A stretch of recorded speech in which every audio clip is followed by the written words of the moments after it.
Hello you lot, Miller Corner here, and what is this hair? What is this hair? I can't deal with that, I'm sorry. Cool YouTuber transition, go. Okay, man is back from his haircut, I've got changed, and now before we talk about the car, let's give it a quick wash.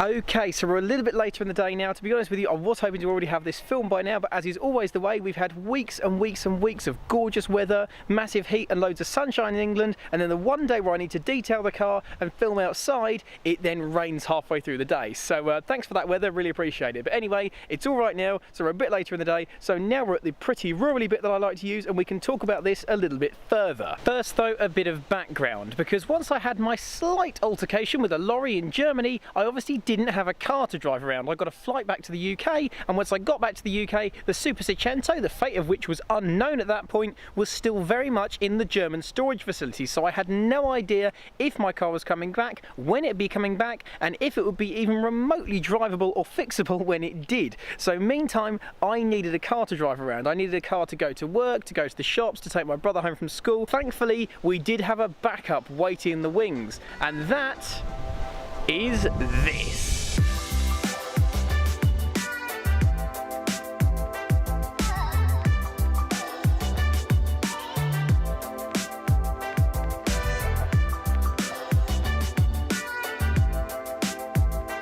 Now, what is this exactly? Well, as you may be able to tell, it's a Fiat Seicento Sporting. That's right, I'm in another one, but I will admit, with the title, with the thumbnail, and by saying I'm in another Seicento, I have pulled a slight Archie Hamilton on you, to be honest with you. That's right, there is a little bit of clickbait involved, but let me explain. This is a red Fiat Seicento Sporting, and this one is an Abarth. It's actually a kind of more limited edition version. It's got a couple of little extras, which I'll be showing you around in a minute. And this car from the factory came with the bigger 14-inch Abarth wheels that I later ended up fitting to my yellow Super Seicento. A few months ago, I was trying to find those wheels, as you may know, to put on my own car, but I just could not find a good set for a good price that were nearby that I could put on my car. However, while I was out one day, my dad saw advertised online this whole car, which came with those wheels on it from the factory. This particular car at the time had an MOT that was just about to run out, and the owner just wanted shot of it since they just got a brand new car. Basically, time the negotiations had happened, this whole car cost about the same as what the 14-inch Abarth wheels would have cost on their own, given the fact that very soon my brother's going to need his own first car as well, and buying this car was a no-brainer. So before you knew it, we were the owners of yet another Fiat Seicento Sporting. It is actually a perfectly good car. It was drivable, and it still had some MOT on it when we bought it. Since then, my dad did a quick service on it, ran an MOT through it, I changed the insurance over, and in just one day I was back on the road in yet another Seicento Sporting. Anyway, since you will be probably seeing me in this car at any events or anything I attend where I'm going to be driving to it in the next few months or so, I figured what better time than to show you around the car that is going to be my temporary daily driver. Okay, so this is the car that I am going to be driving around in for the time being. You will note it's a 2002 52 plate Seicento Sporting, so it's the same year as my original car was, albeit in red. If you hadn't noticed that, then frankly you should probably either adjust your set or get your eyes tested. The towing eye cover is unfortunately missing, and that's probably not going to get replaced because these are surprisingly difficult and surprisingly expensive to change. Slight altercation with something, albeit not a front ender with a lorry there. These wheels, I'm very pleased to see these again, because these, if you don't recognise them, are actually my exact 13-inch wheels from my original car. They don't look like them, they're not painted the same colour. Those are my wheels. They came off of my car to go onto this one so I could have the 14-inch Abarth wheels, and it has to be said, they're still looking pretty damn good, aren't they? It must be said the paintwork on this car is not in the best nick. That's because it's about 15-year-old red paint, and as we know, old red paint is the worst. It just goes pink really, really easily, and you end up with it looking pretty awful. But that said, this doesn't look too bad. There's a few marks on the front you might be able to see, but on the whole, pretty decent. It has, however, got these. These are Abarth side skirts, which were sort of options with the Abarth body kit that came on these cars, and I think they look pretty cool. I'm still not sure I'm going to put them on my own car on the basis that I'm not quite sure about all this fin business going on around the back, and they do make it a little bit harder to kind of jack the car up and get underneath and see stuff. Moving further up though, and a bit of an impact, shall we say. I don't know if you can sort of see there. Yeah, the door is not loving life. That's pretty rough, to be honest with you. I don't know how savable that is, but at some point in time this will be getting a new door, and that is probably for the best. And there's me. Hello, there's me with the camera. It's me, look. Yeah, we do also have the mighty Abarth spoiler, which I fitted to my own car, and I have to say I stand by the fact that these pretty much need it. I think that is just a really nice extra bit of shape to the rear end, and it kind of gets rid of that horrible like eggshell curve they have. Nice little bit jutting out. That's a perfectly sized spoiler for this car. A lot of people said, oh, get a big one, make it bigger, but that would look stupid. This looks really good, and I have to say, obviously, being on this car from factory, that is a nice little extra you get with the Abarth kit with this particular one that we've got here. Can't really tell what's happened here. I can't tell if it's the paint that's blistered, or maybe it's that it's been hit by something, but that just doesn't look quite right. I think that could be just a bit of sunburn there, so wear sun cream, kids. Let's have a look inside, where there are yet more things which are probably quite familiar. So for a start, there's the stereo, which, as you can probably tell, comes from the Middle Ages. There is no Bluetooth, there is no aux, there is just what you see is what you get. You get a CD bit here, which you can't even see, and a radio bit that doesn't actually work that well. It's started to lose signal over the last few weeks, so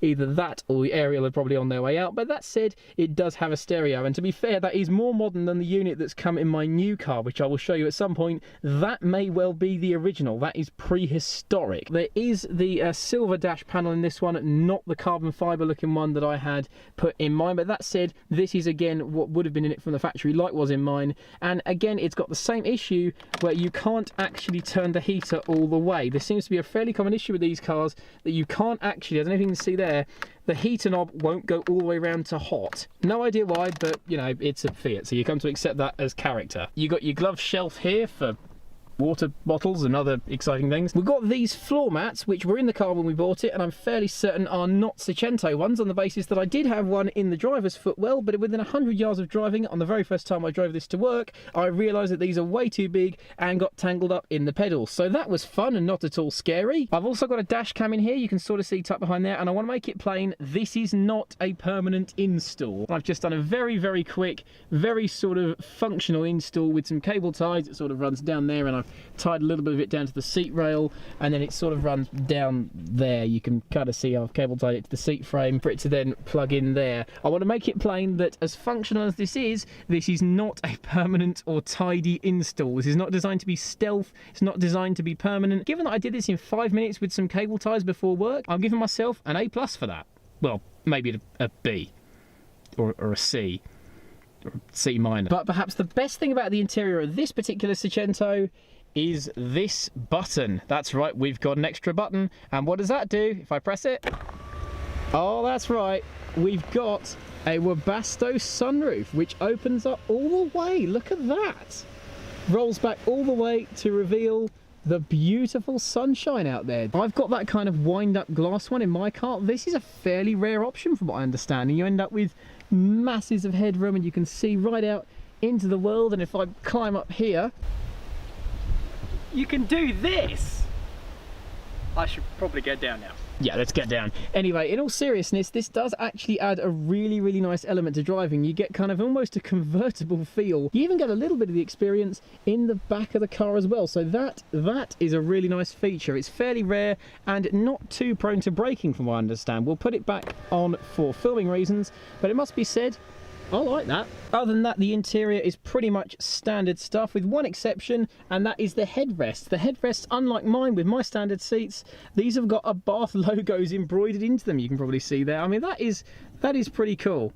This Seicento actually has aircon fitted to it. Air conditioning was an option that the original owner of this car picked and had fitted, and it does actually work. If you press that button, well, you can sort of hear it. To be perfectly honest with you, I'm fairly certain it needs regassing, because at the moment it just sort of blows vaguely warm air out. So I think that needs regassing, but it does have it, and it does sort of work. Under the bonnet, it's all pretty much standard stuff for a Seicento. We've got the 1108cc 4-cylinder 8-valve multi-point injected engine, which when it was brand new made a massive 54 screaming horses. But to be fair to this one, with only 80,000 miles on it, it's pretty low mileage, and it actually feels pretty decent. It's got quite a strong pull, doesn't smoke, doesn't rattle, doesn't use any oil, and certainly doesn't use any fuel. So to be fair, the engine in this one, actually pretty decent. But while the engine's in fine fettle, I cannot say the same for the driveline. Let's start with the gearbox, which going forwards is absolutely fine. Going backwards, nah. When you go backwards, with every rotation of the wheel, there's this sort of really horrible clonk,